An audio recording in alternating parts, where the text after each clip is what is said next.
اعوذ باللہ من الشیطان الرجیم، بسم اللہ الرحمن الرحیم۔ حضرت ابن عمر رضی اللہ تعالی عنہ سے روایت ہے، رسول اللہ صلی اللہ علیہ وآلہ وسلم نے فرمایا، درختوں میں ایک ایسا درخت بھی ہے جو کبھی پت جھڑ نہیں ہوتا، اور مسلمان کو اس سے تشبیہ دی جا سکتی ہے، بتاؤ وہ کون سا درخت ہے؟ یہ سن کر صحابہ کرام کے خیالات جنگل کے درختوں کی طرف گئے۔ حضرت عبداللہ بن عمر رضی اللہ تعالی عنہ کہتے ہیں، میرے دل میں خیال آیا کہ وہ کھجور کا درخت ہے، مگر میں کہتے ہوئے شرما گیا۔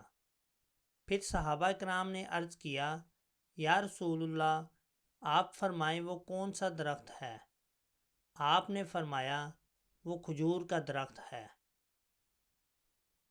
دوستو، حدیث مبارکہ دوسرے لوگوں کو شیئر کر کے ان کے علم میں بھی اضافہ کیجیے، اور چینل سبسکرائب بھی کر دیجیے۔